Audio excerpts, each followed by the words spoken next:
Hey, it's the Garage Door presenting the Beatle Power Hour. And this episode, we have some great guests with us. And we're going to be talking about Ringo's, our favorite top five albums. Not necessarily the best, Ringo's best, but our top five are kind of our favorites and giving little reasons why, a little background information.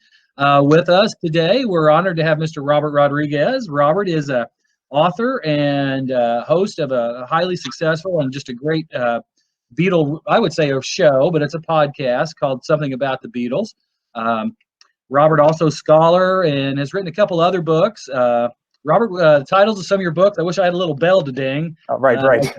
Well, it started with the Fab Four FAQs 1 and 2.0, which covered the Beatles' career, and then solo years 70 through 80. Then I did a sequel book to the latter book, which was called Solo in the 70s, just filling in the gaps that I couldn't get to in the first 500 pages. There's a book I did called 50 Fabulous Years. That was kind of a gift book, picture book with a DVD in it. And then, of course, there's Revolver, How the Beatles Reimagined Rock and Roll, which tends to get the most attention because it's just singularly focused on one period of their career where they sort of transitioned from a live band to a studio band and all that entailed. Robert, there's some great insights in that book. I mean, that's kind of a go-to book, and as are the FAQ books too. I really enjoy both those. But the Revolver book, I think you nailed it pretty much on the head with a lot of research went into that. I know with some of your analysis and stuff. I think it was just right on the money. Well, thank you. Terry Sowder is with us. Terry is a noted guitarist, a fellow Beatle in my own home. Beatle fan, and Terry's been digging the Beatles for as long as I have, of course, if not longer, because he's a lot older. A few months. And Craig has been an appreciator and has dug him, but I've kind of drug Craig along and gotten him into it. And as we've gone along, Craig, his day gig, he is a peace officer. Yeah. Is that correct? That is correct. So anyway, let's go ahead and get started, you guys. What we'll do is just kind of round robin. Again, no particular order. Just kind of a breakdown of what we appreciate of Ringo, his solo output, what we like, what we don't like. I mean, we can get into that if we have enough time. What we don't like, just kind of appreciation of our albums most listened to, or kind of our favorite albums. So let's just go ahead and start. And Craig, go ahead and you jump in and give us your first one. Oh, before we go, sorry, Craig. Before we go, I think we need to agree that Ringo's a given. The self-titled. That's what I was going to start with. I figured everybody was going to pick that one, so we'll just start with Ringo. I would agree. You know, I think that's kind of given. Okay, so starting with Ringo. Are we doing them like in descending order, or? Oh, no particular order. Okay. That's just one that I know everybody's got on their list. I'm sure everybody has that one. So for the show, what we'll do is we will probably hopefully edit in some music, but for this, we're just going to post this to our YouTube channel and on Facebook, and have it like that for us to check out. We'll edit in some songs as well as we go. But okay, so Craig, to you, what makes Ringo such a good album? Well, I think because it still had a lot of the Beatles aspects in it. The guys were still helping them write songs and helping them out, playing on them, and to me that was kind of it still sounds like the Beatles a little bit with Ringo's flair to it. Well, you know, they've got all three of the Fabs are helping out on that. Yeah. Of course, the three. Richard Perry produced it. Really, I mean, that's an album I bought in real time. Terry, Robert, did you guys buy that in real time as well? I heard it in real time. I bought it a little bit later, but not much. That was like my gateway year. That came out at the end of 73. I can officially time my Beatlemania to the end of 73, Christmas time specifically, because that was the year the Red and the Blue albums came out. That was my gateway drug. Yeah. Robert, do you have older brothers or sisters? Me? Any older brothers or sisters, Robert? I did, but funnily enough, they were less Beatle fans than they were Stones and Who fans. So okay. The one album years later when I discovered the albums on my own, but once I started playing, it's like, oh, I know this music, was the White Album, funnily enough, out of all the Beatles stuff. And that's, you know, to this day, everybody tends to presume that Revolver is my favorite Beatle album. I think it's the most important because it's a real high point. But for listening pleasure, I would have to go with the White Album. I agree with that. Yeah. Just on the record. Peaks and valleys. Yeah. Well, Yeah. there's such depth to the White Album. I don't want to get off on a tangent, but we could spend show upon show upon show just talking about the White Album. But anyway, you get okay. a double bang for your buck because it's the double album. But, Yep. Yeah, yeah. But back as far as your statement earlier about it being a gateway drug, that's so true too. I mean, I was a fan. I had older brothers and sisters, but I immediately fell in love with the Beatles first time I heard them as a real young kid. And I was a fan. It's something hooked me. But the Red and the Blue albums really were a gateway drug for so many of us. That's when my fandom really took off as well. And it was very useful that they were smart enough to split right down the middle of their career, the touring years basically, and then the studio years for the second set. And it just, there's this natural demarcation point because suddenly after that they grew mustaches and they look different and all that sort of thing. So it's almost like two different bands. But when you take all the singles as well as B-sides and album tracks, it's a much more comprehensive overview of their career than what sort of supplanted it in the digital age, which is Beatles 1, which to me, I always thought that, if that's going to be the gateway drug for the younger generations, it's a really warped perspective because they changed the rock currency from the hit single to the album length statement. And you're really short shifting that by having just focused on singles. Yes, yes. And if I'm not mistaken, I think was it Steckler that did those albums at Klein's behest? Correct. Because of the Omega. Yeah. And he'd already done Hot Rocks for the Stones. So there was a precedent for that. That's the biggest selling Stones record ever to this day, which is amazing. But that was sort of the template for what became the Red and the Blue albums. And then that begot Endless Summer and Spirit of America, and then rock and roll music and love songs, all that sort of, the heyday of the double greatest hits. Yeah, yeah. Let's milk that cash cow and get some more compilations. Right, out, but, the stuff that's already recorded. Well, back to Craig's pick, the Ringo LP, of course. The presentation is so beautiful on that thing. Yes, gatefold single release, but Klaus Voormann's artwork, my God, he didn't do that for the Beatles beyond the album cover. Right, exactly. I mean, and on the front, it's got everybody on it. It's Sgt. Pepper-esque, and it's got all the people on the front. And just the range of musicians on here is just phenomenal. Song selection's phenomenal. And it was just, I mean, to me, it was the right time for Ringo. The exact right time for Ringo. Yeah. You have that wave of nostalgia being a popular thing off the heels of American Graffiti that year. Happy Days is on the horizon. And here he launches the album with that beautifully Spectre-esque single, Photograph. The timing was everything. And of course, clamoring for a Beatle reunion. And there you've got basically all this pent-up reunion, adulation and desire. And there you've got the other three guys. They're spread over multiple tracks, but they're all there. Yes. And it was, as you said, it was that time, the reunion stuff, the Red and the Blue stuff had came out. And it was just in the air. And to hear that they're all on here, they're all playing together, it was just like, wow. I mean, and the songs, I'm the greatest. I'm the greatest. Photograph, You're 16. Oh my. Yeah, on and on. I mean, Craig, it's a great choice. I like Sunshine Live for Me. That's a great cut. The band. Yeah, it's the band on there. Yep. So anyway, yes, great choice. Have You Seen My Baby? Devil Woman. You and Me. I just 6 o'clock. Step Lightly. It just goes on and on. And then a great non-album B-side, Down and Out. That accompanied Down and Out. Yes. Yeah. Great. I would have loved the All-Stars to play that sometime. I wonder why I wish Ringo would do that. Just concentrate, play. I'd love to hear Ringo live. Ringo and the All-Stars or the Roundheads. Yeah. Love to hear it. So anyway, worth checking out.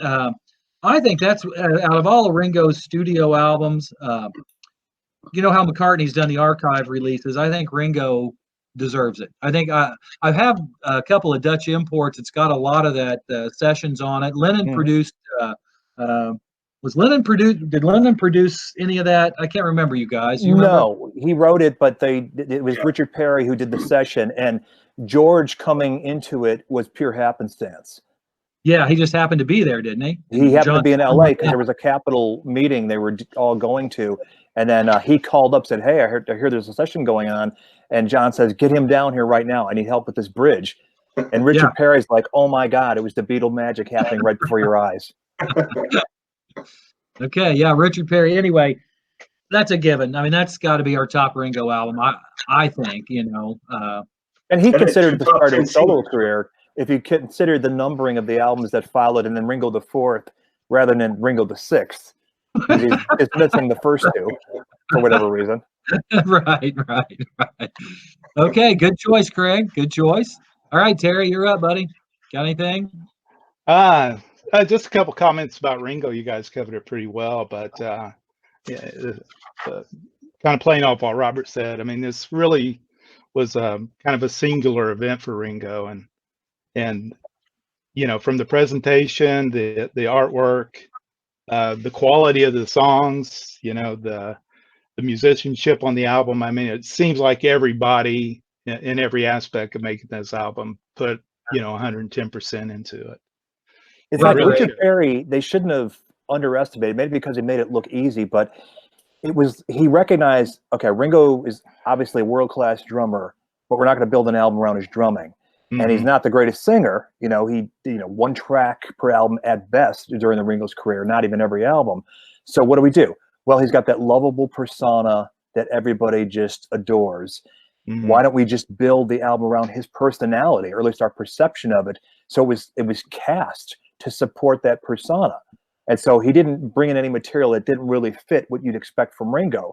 Unlike, say, a few albums down the road when Arif Mardin and Ringo the Fourth has this, this disco crooner guy. That's not you, Ringo. That's why the album doesn't work. Nobody can buy it. It's forced. Yeah. It's forced. Yeah. It's not authentic. It's dictating to the current market trends and not who the guy is that you're building the record around. And to me, that's one of the things that helps me, not helps, but the Beatles were always authentic, mm-hmm. and I think the solo fabs are the most successful when they are authentic, and Ringo is an authentic album. It really, in my opinion, it's an authentic album. You can remember that word, because when we come around again, it'll tie into something on my list. Okay. I'm sorry, we cut off Terry. Go ahead, Terry. Go ahead, Terry. Do you have? Sorry, guys. I'm fumbling to unmute. So if I pause, that's the reason. So I'm gonna. So we started with one of Ringo's early efforts. I'm going to go with his latest. This in descending order. This was my number 5. So this is the album that came out last year called "What's My Name." Mm-hmm. And it's kind of Ringo, and really for the last 2.5 decades, he's just been in a kind of a comfort zone making albums. He knows he's not going to achieve commercial success, no hits. He's just kind of doing it for himself and for probably his hardcore fan base. So those are the people that are going to buy these. But this one's really good. I mean, and I think the impression I get, or that I got when I first listened to this album a couple times, was just how comfortable and relaxed Ringo was. Playing to his strengths, which we talked about. Had some good support in terms of songwriting. A lot of positivity on this album, which I like. Mm-hmm. Like the nostalgia of "Grow Old with Me" and the storyline behind that. Of course, Paul's on that one, playing bass and doing background vocals. Well, he's not really prominent in the mix, but he's there. There are fans that have corrected that. Like when it came out, they added Lennon's vocal to it, and they enhanced the mix. So it came out, I would say, within weeks of the record hitting the street. Somebody's like, "Wait a minute, Ringo, I got to fix this." And so that version is circulating now online. Didn't Jack Douglas produce that one, you guys? I think he did the string arrangement in that. Yeah, I think he arranged it. See, Ringo produced that one himself, didn't he? And his engineer, I think, his in-house engineer. Yeah. I like that Colin Hay was in it with him. Colin Hay did some stuff. Yeah. I like of Colin Hay. Yeah, he did the song "What's My Name." Yeah. He wrote that. Yeah. Really tailor-made to Ringo. One point on Grow Old With Me, there's a couple of really good versions out there that are worth tracking down. One is Glenn Campbell's version. I think he did in, toward the end of his career. And then Mary Chapin Carpenter does a really nice version of that song. Oh, nice. Yeah, you Does turned it me on justice. this. Those are I don't great. think I've heard that one. Yeah, if you have a chance to track either one of those down, do I'm gonna that. check that one out. You guys have heard the orchestrated Lennon version that George Martin did? Yeah, Yeah. that was on Anthology, right? Right. Uh-huh. Yeah. Yeah. Yeah, it's a really good song. It's really a shame that John didn't have a chance to, give that one the effort that it deserves. It could have been a Right. standard, Yeah, I think that's what he's going for. Yeah. Mhm. Yeah, exactly. Couple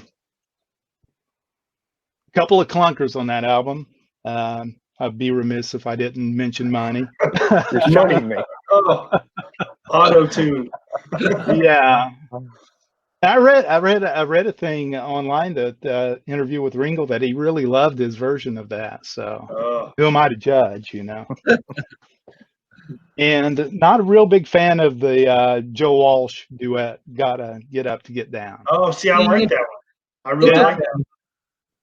Yeah. But most of the other songs I like or really like. So a good effort for Ringo. Really like Magic, the guitar work with Steve Lukather. Yeah. Mm-hmm. Yeah. Really, really helps that song out. But yeah. And on all his later stuff, I mean, his drumming's spot on. He had shoulder surgery. I know, Robert, you're a drummer as well, and those years of playing, I know he had shoulder surgery, and I was wondering if it was going to affect his playing, but it doesn't seem to have. I mean, No. he's not anything super Buddy Rich like, but that's Right. not his forte. Of course, he's half These were Android pretty now. solid drum parts for him. What, Greg? I thought these were pretty solid drum parts. Yes. Like, Yeah. it sounds like him playing drums. Like, I know we've talked about some of those 80s albums. I mean, it sounds like a drum machine. So, And he And could that's be playing to a frustrating. click on that stuff too. it's frustrating for a drummer Mhm. to not sound like a drum, Right. Which is how I think, because necessarily the restrictions of playing along to a tape of a guy who wasn't in the room for the Right. anthology stuff, I immediately think of Free as a Bird, which as much as I love that track and I'm glad that they made it, I thought Ringo sounded the least Ringo-like on that track because he's locked in. Yes. He's basically playing to a metronome. And so it's lacking that Ringo-ness that you really are hoping to hear. Was it because Feeling the soul. did that have anything to do with John's tempo in the song when he recorded it? Did that vary? And Jeff Lynne producing it in a way that Jeff Lynne is all about the click track. If you've seen the documentary Mr. Blue Sky, Ringo's got a funny quote about that in there. And and Jeff's production on that. I don't like the drums. I don't like a lot of his drum sound. I love Jeff Lynne.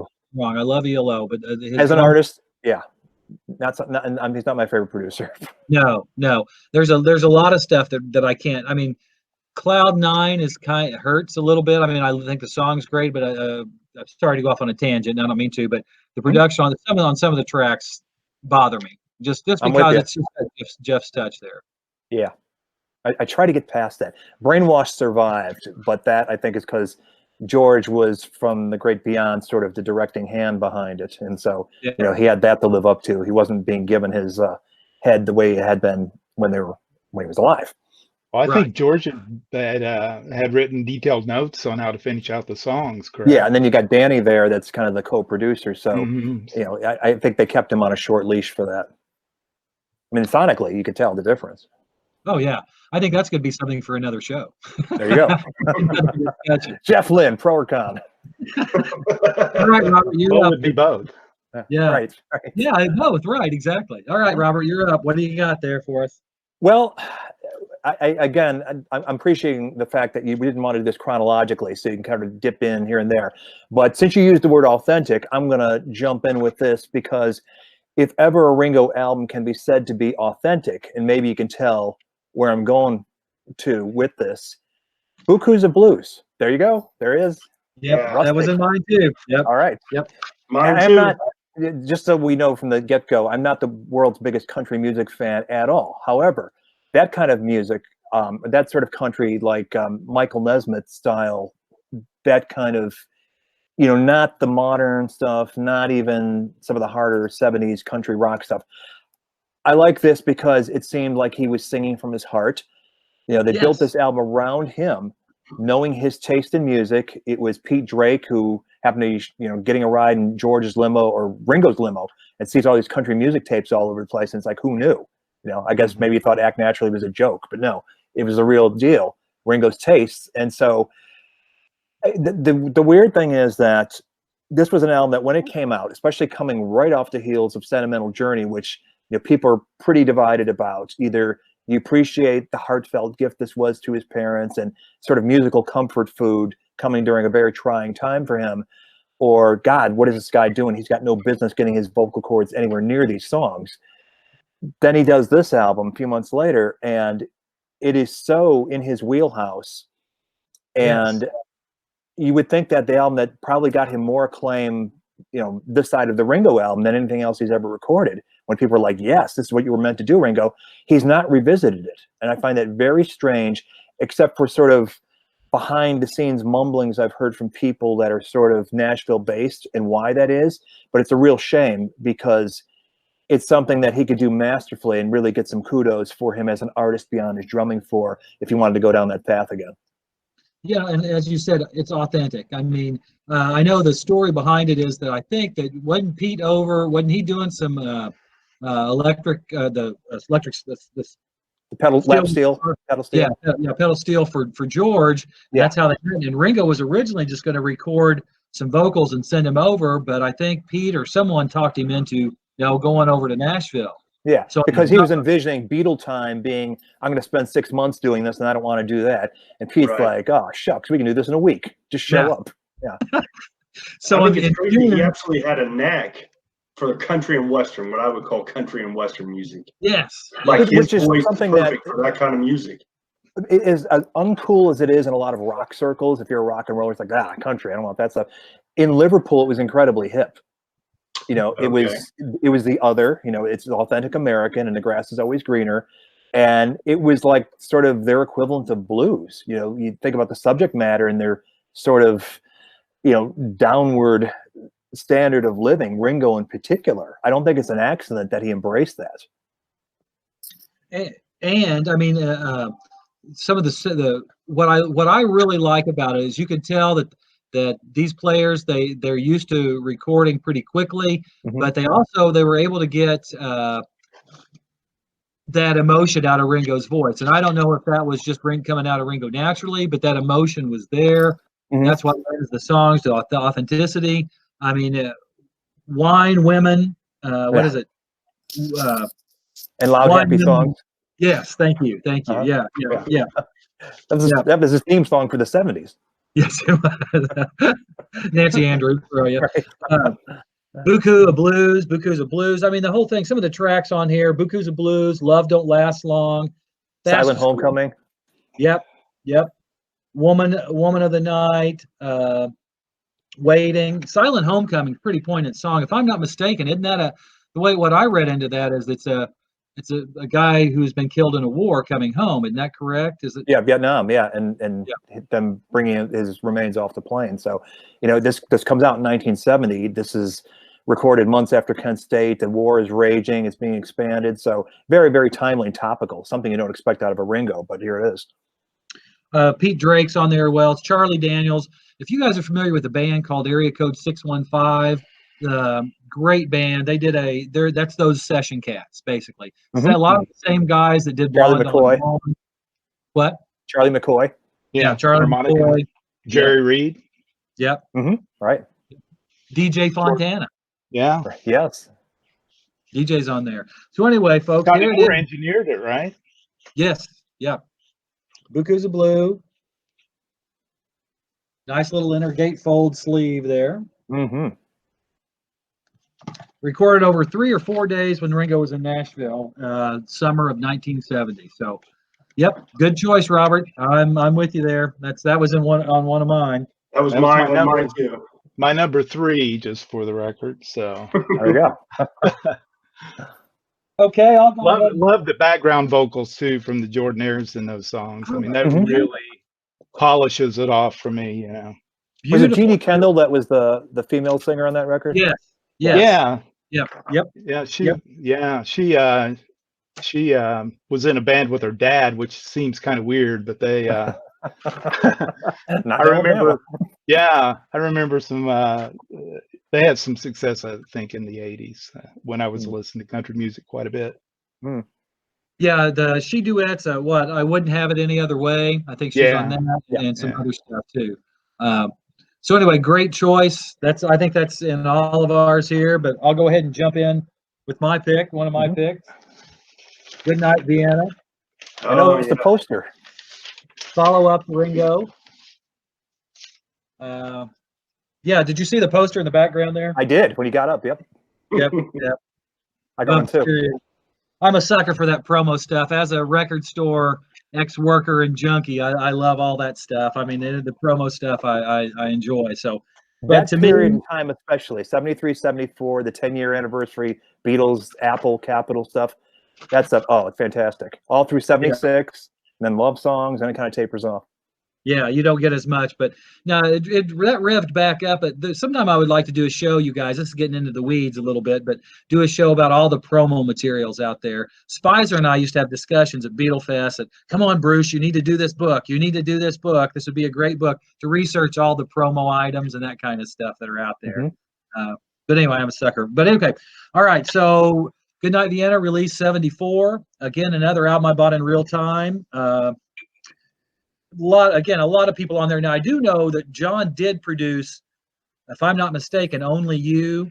It was his idea. He plays on it. did It was a his demo. arrangement, but it was still Perry producing. It's still Perry. Okay. Yeah. Okay.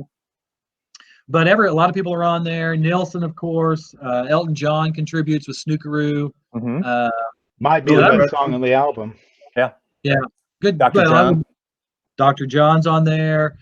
Billy Preston, of course. Klaus is on there. Klaus Borman. No, he's not on there. No song on there, right? Huh? The No song. That was Yeah. the Yes. big one when I was Boyd a kid. Axton. Yeah. Great song. We played that at one of the last shows we did.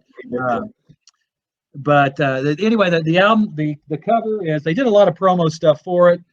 The cover, the album, that's from the day the Earth stood still. You got That any great guys? video with Harry Nilsson on top of Capitol Tower. Yes. I think there's a lot of promo stuff with this. I've got a promo folder that they came out with at the time to sell it to. The press kit. The press kit, yeah.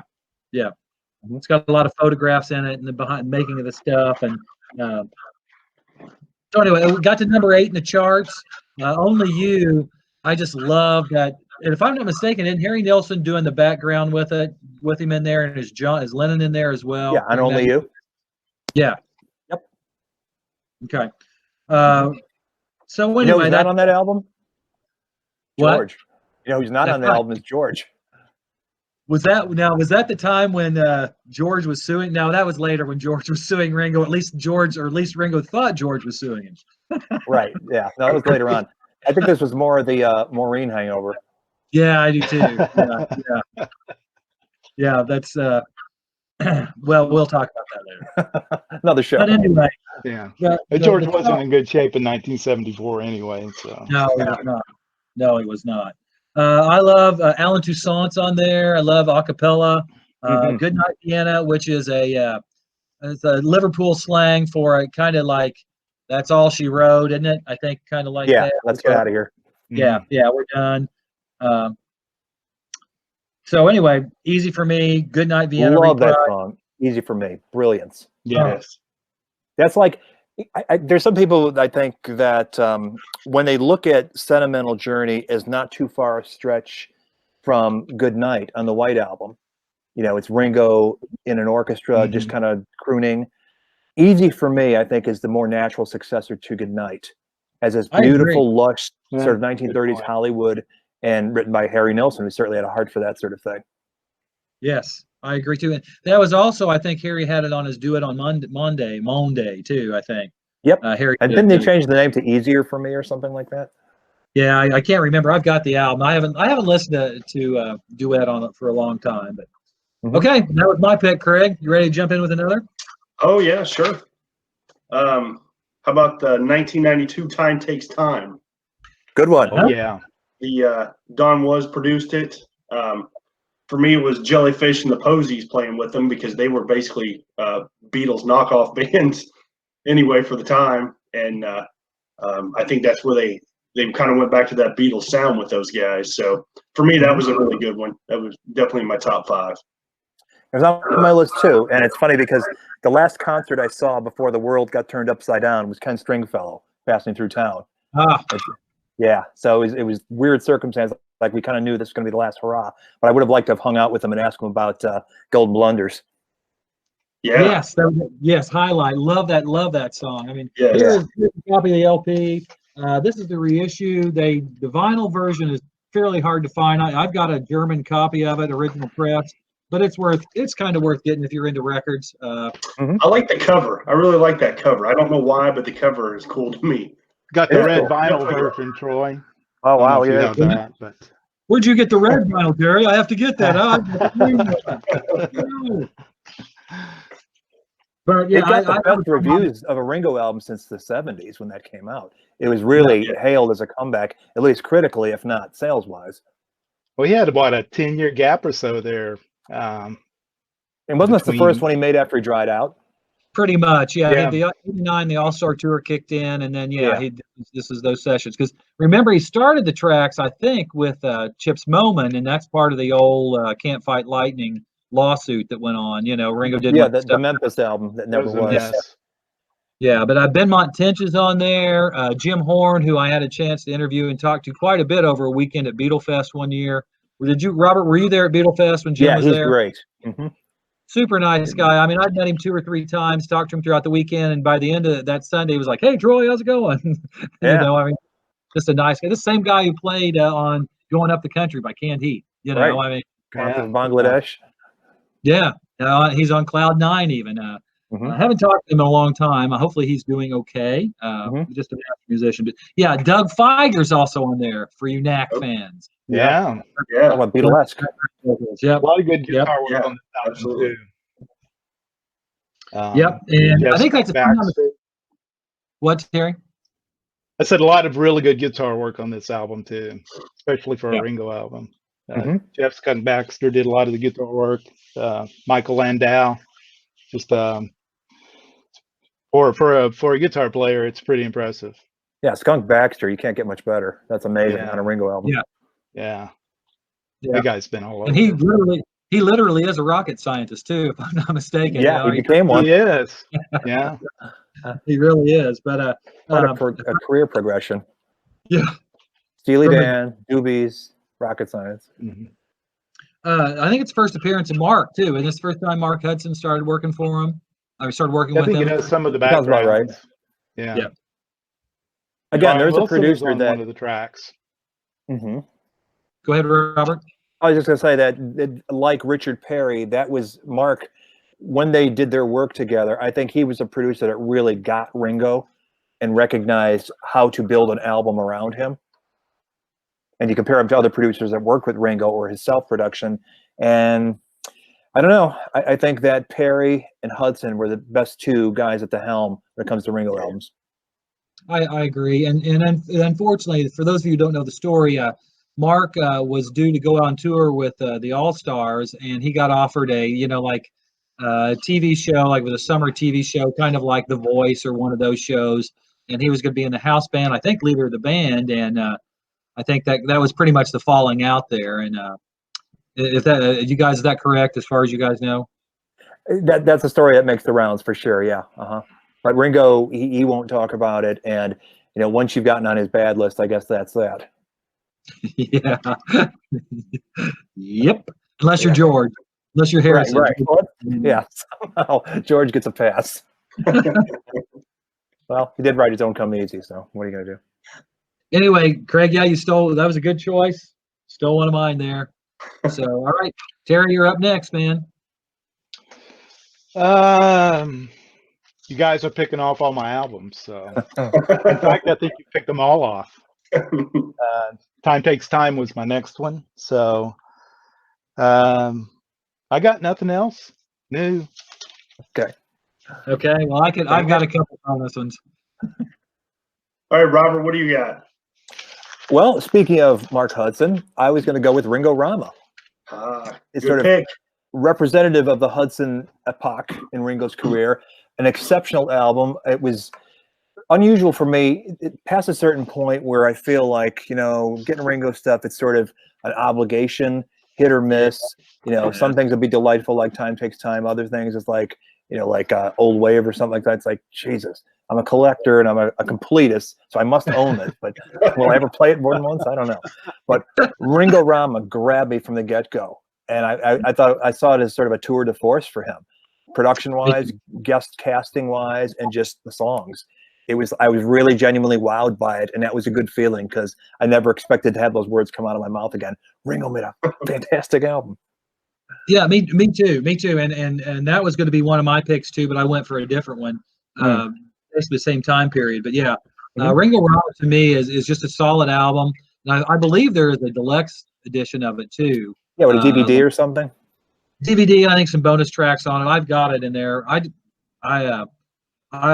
have a vinyl copy of that. I'd like to get a vinyl copy if they pressed it. So, but that was definitely on my pick too. Mm-hmm. Yeah, right out of the box, Eye to Eye, big, powerful, crunchy song. References that don't come easy right out of the box. God, what else is on there? Imagine Me There, beautiful ballad. And it's could be applicable. Some people goes, oh, that's his tribute to John.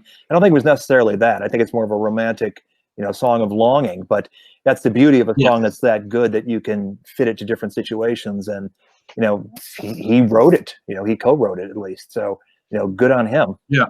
Never Without You is on that too. Yep. Mm-hmm. Yeah. Got the Willie Nelson duet on there, right? Yeah. Yeah. Right one for me. Yeah. What, Craig? I said Instant Amnesia is my favorite one on there. Yes. Yeah. Great cut. Great cut. Yeah. Great little cut. jazz interlude. Yeah. Drumming is superb. Drumming never doesn't disappoint on any of these to me. Right. I mean, any of those albums. A word about the drumming. This is something we started talking before. You were talking about the shoulder surgery.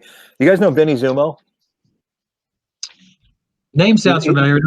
Yeah, New York session musician. Yeah. I've heard you interview him on your show. That's right. I've had him on the show before. I got to play with him at Monmouth University when we did a Beatle jam there.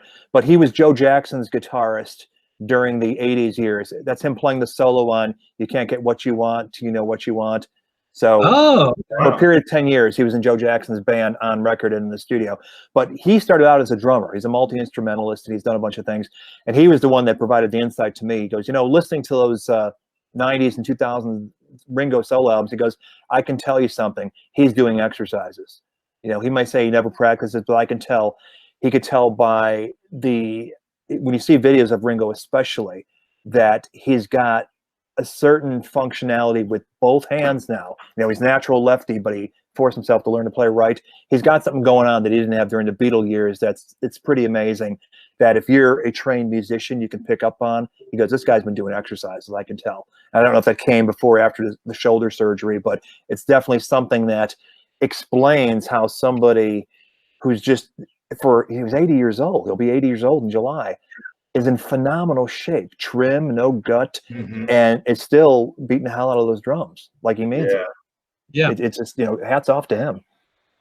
Well, I was kind of, when we got done, I was kind of going to close with that. To me, he's doing what he loves. He's able to play what he loves, and you can tell he works at it. If you like what you're doing and you're going to work at it. Of course, it also helps to have several $1 million in the bank to have time to be able to. And access to the cream of the musicians in the world. But there's a difference between phoning it in, which you can certainly point to certain records in his catalog. Oh, absolutely. Yeah. And somebody who's fully engaged, doing it out of the sheer joy that it gives him to be a working musician. And I think that's where we're at. If you're a fan of Ringo's and you like just to hear him play fresh music, he will have something for you year after year. He's not going to reinvent the wheel, but the joy of doing something you love that you're good at should be enough. Right. And that comes across. Again, it ties back into the authenticity. He's authentically loves doing it. So this is one of I did have Vertical Man too. Just because to me it was between Ringo Rama and Vertical Man. A lot of people. You're gonna go with Choose Love, but okay. Yeah, that's right. It's got minefields. I need minefields. La-di-da, la-di-da. Has no one picked the Christmas album? Well, that was. I play it a lot on the show, don't I, Craig? I mean, I play it a lot in Christmas time. So, the family likes it. Okay, you know they're kind of burnt out on it though too. But yeah. Anyway, okay. I'm ready for my next pick. I'm going to try and go fast now. This is going to be. Okay, you guys, I'm getting ready for the rocks to be thrown, but I like it. Go ahead and laugh at me. Bad Boy. Oh, interesting choice. I like it. I'm sorry, there's just something about it. I know all my critical taste just went down the tube. Apology but accepted. I like it, you know. I'm just a bad boy. Is this the first one he did on CBS Records? I think, or is that? Yeah, Portrait. Yeah, good. Yeah. After Atlantic. You know, I'll tell you this about that record. That he's got a solid band with him. Keith Ellison, Dr. John. I like those songs better when he did them live on the TV special. And I wish if they'd recorded a whole live album of that material, I would have been totally down with it. It's kind of like when Paul did Speed of Sound, like Rush recorded that. But then the songs he played on the tour just came to life, like Beware My Love, Time to Hide. Yeah. It's like, what is it? You know, you're studio bound and you do what you do to get the album out to the marketplace. But then when you're performing it live on stage with an audience and a real band, which I believe he did for the Ringo special, you know, there's an extra element to it, some electricity to it. And I wish he'd recorded an album like that in 1978. Well, and that ties in too, Robert, that with Terry, that the Roundheads. Why don't we have an album with the Roundheads? You know, I mean, you know, a live studio album with the Roundheads. I mean, the Bad Boy is just one of those comfort albums. You know, I'll go to because it's innocuous. There's not a lot of depth to it. It's just one you can put on and just kind of So I mean, that's the reason I chose that. I kind of chose it also to see you guys go. Having interviewed Lon Van Eaton, it definitely has grown in my estimation. Just, you know, hearing his side of things, and you know, he's a hell of a musician. So props. That to was him. a great interview, Robert. By the way, good job. Oh, thank you. Great guy, man. Yeah, he's phenomenal. Yeah, I have to go back and revisit that one now, Troy. Yeah, do so, Terry. But don't throw anything at me when you do go back. Hey, it's all good. I do have a couple. I mean, I do have a couple more that I'd like to mention. But go ahead, let's go around, Craig. Go ahead. I think you've covered all of mine. So, okay, Terry, you got anything else? I don't have any other one except we didn't mention any of the All-Star Band albums. And saw him with the first incarnation with and I didn't know there'd be more at the time. No. It seemed like it was going to be a singular event that time, but still my favorite lineup, I think. Terry, that tour, let's see, if I remember right, it had Joe Walsh, Dr. John, Clarence Clemens, Rick Danko, Levon Helm, Billy, Garth Hudson was there, Billy Preston. Who else am I missing? I think Jim Keltner was doing drums with Ringo. Clarence Clemens, right? Yeah, Clarence Clemens. Yep. He did a rap song. Nils Lofgren was one of the guitar players. Yeah, this is truly an all-star super lineup. Yeah, that was great. Band. So anyway, okay, Robert, you got another pick? Nobody's mentioned Rotogravure, and I think that's another underrated album. The same way that Goodnight Vienna kind of suffers coming after the Ringo album. You know, Goodnight Vienna's got some great tracks on it, some solid stuff. And I would say that Rotograveur's got some great stuff too that tends not to really get talked about as much. I mean, we know the single, we know Dose of Rock and Roll. That's a nice song. You know, it's a good Ringo track. But also the George song he does on there. I Will Always Love You. Or yes. Yeah, you know what I'm talking about. That's not it. Yeah. That's the Valley Park. I'll Still Love You. I'll Still Love You. Yes. When every song is on. And that was a song, you know, you referenced the lawsuit before that George threatened him with for God knows what reason. He was happy to give him the song, which goes back to the All Things Must Pass sessions. And then Cilla Black did a version of it, and so it was kind of laying around. And I guess Ringo said that George was like, "Here, I'll give you a song." When Ringo said, because Ringo knew it existed, he's like, "Can I have that one?" He goes, "Good, I don't have to write you one." And then was dissatisfied with the production or something. But that's Lon Van Eaton doing the George impersonation on lead guitar on that. Oh, So, okay. Robert, what do you think bugged George about that? About Ringo's version? I mean, I think it's good. It's a great version. You know, it's like, I don't know what else you want to do with this song. Certainly not bad enough that you would, disown the version. Yeah, and you know, I think it never would have made it to court. It was a threat that was never acted upon. The only thing I can think of was he feeling like, with Lon sort of doing a George Harrison impression, that it might have been a little insulting. It's like, I wasn't going to play your record, but don't get somebody to imitate me. Yeah. What was that? What got up his nose about it? I don't know. It's a great solo guitar part, and it does sound a lot like George, but I honestly don't know how they could have bettered it. Very tastefully done. Yeah, right. So why do you think Road to Graveyard didn't sell, you guys? I mean, do you think it was just changing labels, diminishing returns? What happened? I think there's some good songs on there, good production. I'm not a fan of the Lennon track on there, "Cooking in the Kitchen of Love," but I do like the return to Buku's Land with "Crying." That's a nice track. Yeah. Could have done more with, if he'd gone down that path. But maybe the formula was wearing thin, because the Ringo, he'd taken time off between Goodnight Vienna, that was 74, 75. He does the Greatest Hits album, so 76. He kind of lost the career momentum. Yep. If he'd done the TV special then, maybe he might have sustained some of that audience then. I don't know. But it became predictable, and then you have the shifting tastes. Disco and punk are the big prevailing sounds in the world at that time, and this is not that. It's just, if they like the first two or last two albums, you're going to like this. More of the same. More of the same. Yeah. And it just got old, I guess. Is that the album that has Spooky Wilderness on it? Spooky Weirdness, yes. Yeah. And La Frisa, the one who wrote with Nancy. That's a weird song. That's the one that sticks out in my mind on that one. I like that one. Who says Ringo can't surprise you? It's my Halloween track every year. Right. Oh, I hadn't thought of that. Yeah. The aforementioned Blast from Your Past, that was in my top. That was going to be one of my others. Just a great album. I mean, all the hits. Funny, you guys probably remember reading Illustrated Record back in the day, because there were so few Beatle books around. Oh, yeah. And then they dissed it and said something in short weight too, because it's like 30 minutes long. I see that as a legitimate beef. They could have added Down and Out.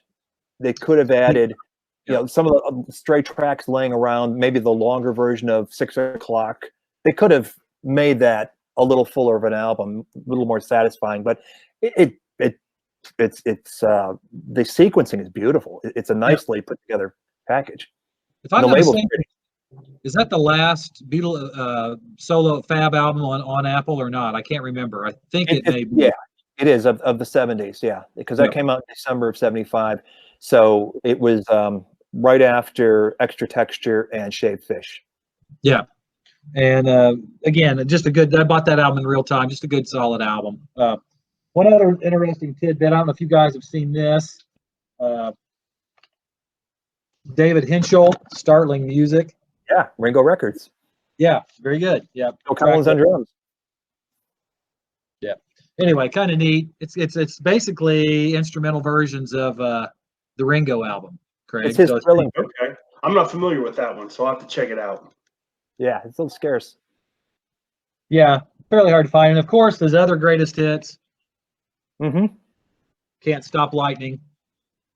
Starstruck is this album. I mean, the album is going to be called Can't Fight Lightning. Nobody mentioned that. Stop and Smell the Roses. Again, a couple tracks on there I like. I got Old Wave. I kind of like Old Wave. She's About a Mover's not bad. It's got a lot of fun people on it. It's getting a good half album. What are you digging for there, Terry? It just hasn't been out of its sleep for a few years. That probably still smells like roses. Rubbing this or madness, what can we say? Well, you guys, I want to thank you all for giving us an hour of your time. Hopefully, we'll be doing a couple other shows while we're in this new altered state. Sure. I'd like to do maybe a John and a George show, kind of like this. No pressure, just kind of get together and people talking. Again, the Garage Door, bringing you the Beatle Power Hour. Terry Sowder, Robert Rodriguez, thank you guys very much. Appreciate it. welcome. Anything in closing? Yeah, thanks guys for coming on. Robert, anything in closing? I think the sun has set on my appearance on your show here. It Say that around. Robert, Very what are we fitting. coming up in something about the Beatles? What are some future episodes? Well, funnily enough, the next show is on Ringo. Okay. Oh, All right. So you guys might have heard the show I did last year with the guy from Big Star, Jody Stevens, Oh, his yeah. current musical partner, Luther Russell. Yes. Luther is such a monster when it comes to Beatle knowledge and insight. And he really wanted to do something with Ringo because he has like a thesis on Ringo, what makes him great, like the actual mechanics of drumming, the open Very hi-hat cool. style and all this stuff. So I'm cutting that show now. And I cut a couple more with him. I've got Spencer Lee. You guys might know Spencer Lee. He is a big radio guy in England, written a dozen books on the Beatles, a couple dozen more, and just different things in general. So we talked to him. Russ Lease, the guy from Beatles Suits, who's also a world-class collector and has a traveling Beatle museum. Got more stories about the artifacts that he's assembled or have passed through his hands. So lots of stuff. Russ is just a super guy, just a nice guy. I mean, I've known Russ through the years, probably, for 20 years now. And Russ, for you don't know, Craig, Russ he owned the Sullivan head.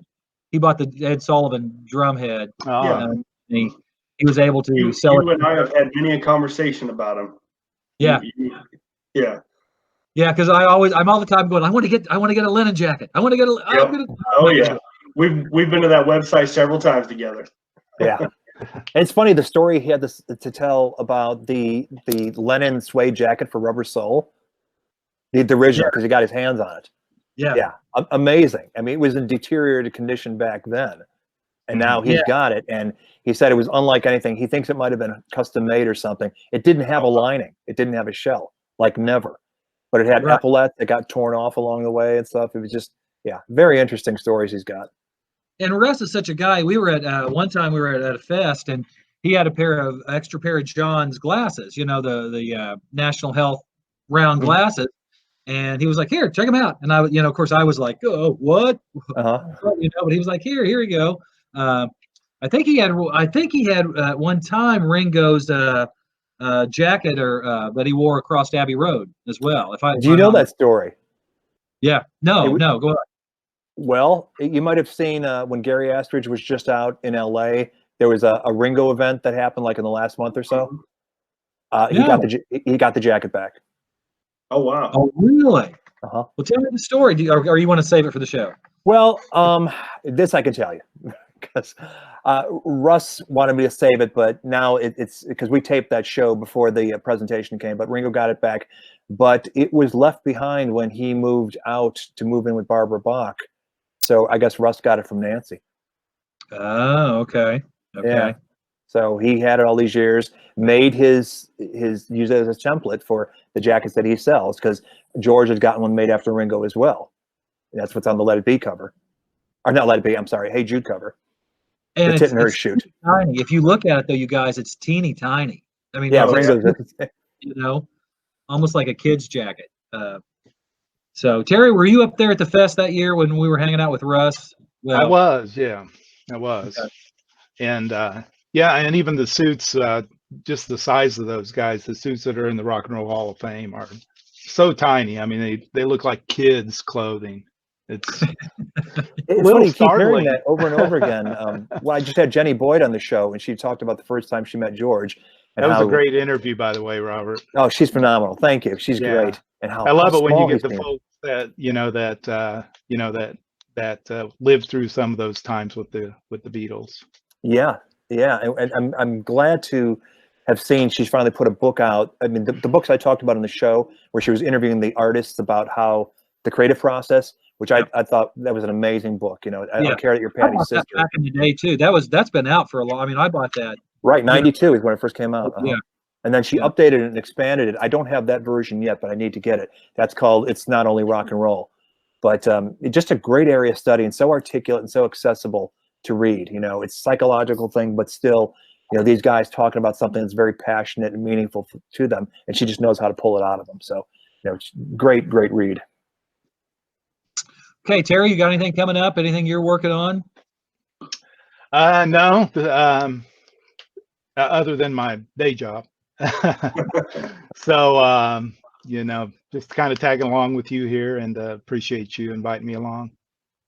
Craig and I, we've got a couple interviews we hope to have on tape. On tape. We're going to be doing some stuff with the Jet Beats, I know, and a couple other artists. I'm hoping, I got a few people we're hoping to talk to here in the next week or so. So could I ask you guys, while I have you right here, can we reserve a time maybe in the next week or so to do a John or George episode, just kind of like this one? I'm down with that. Sure. You good, Robert? I'll do it. Very good, Craig. Sure. Yeah. What Okay, else you guys. gonna do? There's no end to Beatle topics. I know we could go That's on. true. Okay, guys, thank you very much. I'm going to get off here and go apologize to my wife for acting like a jerk. So anyway, this has been the Garage Door presenting the Beatle Power Hour with our guest, Terry Sowder, Robert Regrez. Craig, anything else coming up you want to mention before we clear out? Oh, I don't think we got anything right now. Hopefully we'll have something here soon. I'll post some updates if we get anything here in the next day or two. Okay. And good. Okay. You know what we want to do, what we're trying to do, you guys, get a hold of Jello Biafra from Alternative Tentacles and, you know, the punk movement, Dead Kennedys, and do an in-depth with him. Cool. Yeah, if he happens to check this out, hey, give us a call and we'll set something up. Wow. I think it's Jello Biafra that was in a documentary I saw in the last year that had nothing to do with punk. Do you know what I'm talking about? Oh, I don't. Okay. This weird-ass movie I saw, I belong to this, well, I did till coronavirus, but there's this kind of a film club I belong to that once or twice a month they show these weird documentaries and things like that. And it was on this guy who collected records. He used to work for David Letterman that were like Broadway shows. You know what I'm talking about? Yes, I saw that. It's not Broadway shows. It's all like no, they're like Broadway shows, but they were like for business conventions they would write these I do know what you're musicals yes. for their sales meetings and stuff. And he collected all that music and made a documentary out of his pursuit of that. And lo and behold, Jello Biafra is one of the guys that shares that hobby with him. Yeah, so he's in the film. You know, it's like they'll let's do a show on Volkswagens, on the Beatles, or on the Beatles, Volkswagen. But really arcane stuff, like, you know, just stuff to get your sales force pumped up to go out there and sell. But it's like, you know, listening to Camelot or something. It's just the talent that went into crafting these one-off things that would be seen once and never again. It's just unbelievable. It's a big coffee table book with it. Yeah, and the albums are some of them are so bad they're good. Some of them are just good. I've got a couple of them. I've got one, I think, on Singer Sewing Machines. Yeah. I can't forget. Maybe on a milk. I think I've got one on a milk product too, like a dairy. That would be in the wheelhouse. Yeah. Some sort of dairy, but okay, guys. It should never have musicals written about it. No. Okay, guys, I'm closing it down, and all right. I'll talk to you. Maybe next get something scheduled. We get something scheduled for coming up. Okay. All right. All right. See you guys. Thanks a lot. All right. See you, everyone. Bye-bye.